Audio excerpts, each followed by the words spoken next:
the citizens of her state, the citizens of this country. Her action, of course, was overtly unconstitutional, it's functionally useless, and it will only divide Americans further. Someone with elementary level knowledge of the Constitution would, of course, know this. Fortunately, New Mexico residents and law enforcement openly defied her order, and it was panned by lawmakers across the country, even some of our Democrat colleagues in this body. Mr. Speaker, here's the interesting thing I wanted to note today. It's ironic that Attorney General Merrick Garland was here on the Hill and has been in our Judiciary Committee in an oversight hearing for the last several hours. He's America's top law enforcement officer and in charge, of course, of our top law enforcement agency, okay, the another Justice. And one would think that this type of issue, this event in New Mexico, regardless of the politics, you know, that is something the DOJ might intervene in. But they haven't. Now, by principle, of course, we're conservatives, and we believe in less federal government intervention. The less the federal government is involved in okay, shit, want to run us through it, Iman? So we're going to need the club security footage.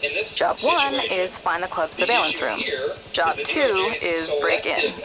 Then you're going to use the USB I gave you to get into the archive and send the footage back to me. I'll scan it for a lead, then hopefully we can pick up the trail of this data. Alright, for sure. Shit, we on. The DOJ sued the state of Georgia for passing election integrity reform. That suit failed, and Georgia had record voter turnout just a year later. Months later, the DOJ sued the state of Texas over laws your state, Mr. Speaker, passed to protect unborn children. And the Supreme Court refused to intervene, and statistics show that abortions in Texas have plummeted, thankfully, as a result. Earlier this year, the DOJ sued the state of Tennessee for a ban on child sex change procedures. The Sixth Circuit Court of Appeals rejected the suit, and now it's state law. The DOJ, Attorney General Garland in particular, has displayed a penchant for filing public lawsuits against red states for passing conservative policy through their democratically elected legislature. And they do so with weak charges based on unconstitutional arguments in cases they know they cannot win, but that's not the point. They have politicized the DOJ. So here's the big question. Given those examples and the trend of this Department of Justice, why hasn't Merrick Garland hosted a press conference or announced a federal lawsuit into the state of New Mexico for arbitrarily suspending the constitutional rights of its citizens? I'll tell you why, it's no secret. It's because New Mexico's action serves the Biden administration's stated political goals. The DOJ will sue red states for passing conservative policy while turning a blind eye to Democrat governors who unilaterally curtail constitutional rights. They'll put grandmothers behind bars for protesting abortion, but refuse to prosecute violent offenders who actually attack the pro-life pregnancy centers. They'll prosecute President Trump for allegedly mishandling classified documents, but they give President Biden a complete pass for even worse infractions. When we say that the DOJ has been weaponized, this is exactly what we're talking about, and this is what the American people see. Mr. Speaker, today the House Judiciary Committee, as I mentioned, asked Attorney General Garland about these questions and many more. 65% of the American people right now have no faith in the Department of Justice. It's because of his leadership. He has eroded the rule of law. He has destroyed public trust. Okay, got the footage. I got it leaving the club in a limo. Let me just check who it's registered to. Damn. What now? Shell company. Complete dead end. Except if...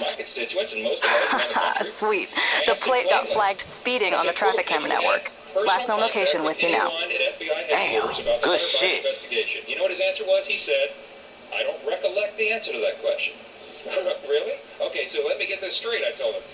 The Attorney General of the United States cannot remember if he discussed an FBI investigation into the son of the sitting president of the United States? That's your testimony under oath? Yeah, yes it is, he said. It's extraordinary. Mr. Speaker, frankly, we didn't expect full transparency today from this Attorney General. He and his top DOJ lieutenants have shown us, they've demonstrated over and over that they hold no regard for the rule of law and really are just acting as political hatchet men protecting their boss, President Biden.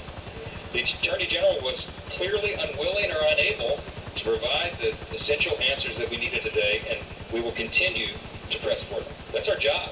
That's our constitutional duty on judiciary to provide oversight over the DOJ. Mr. Speaker, we have a great lineup of members here speak this afternoon on some very important topics to the country, and I'm delighted to yield next to my friend from the great state of New Jersey, Dr. Andrew. We'll do it here.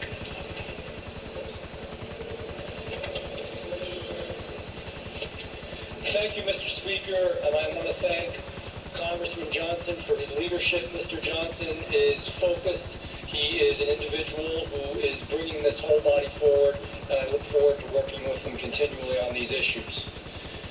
You know, there's a saying, we all know it, the truth shall set you free.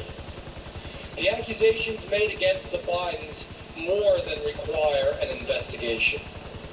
These accusations have painted a picture of corruption, bribery, and shameful behavior unbecoming of our executive branch.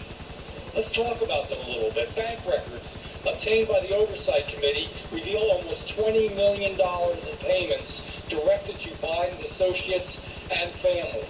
These aren't Republican talking points. These aren't Jeff Van Drew talking points. This is the reality that we've already found. Over 150 transactions involving the Bidens have been flagged as, quote, suspicious activity.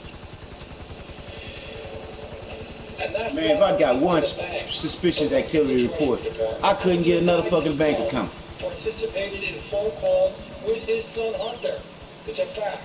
Effectively acting as the merchandise that was being sold by his son Hunter, who was a salesman. And they closed deals, and we want to know what they're about. Calls that led to the funneling of millions of dollars to Hunter and other Biden family members and Hunter's associates. The list goes on and on and on. I'm only touching the surface. This is more than enough to garner the extra powers granted from an impeachment inquiry. Our goal is to get to the truth. As I said in the beginning of this conversation, the truth shall set you free. If there's nothing for them to worry about, they should welcome an impeachment inquiry. They should welcome producing the records. They should be welcoming producing the statements. It's just the truth that we want. Guess what? If they don't want it, that means they're trying to hide the A truth. mission, a duty, and a responsibility. Our duty is to restore the American people's faith in our institutions. Our mission is to reaffirm that no one person, no one group is ever above the law in the United States of America. This inquiry will move forward with full transparency and steadfast resolve. If there's nothing here to hide, there's nothing here to worry about. But if the allegations are confirmed, there will be and needs to be justice. Thank you, and I yield back. Thank you, my friend. You're exactly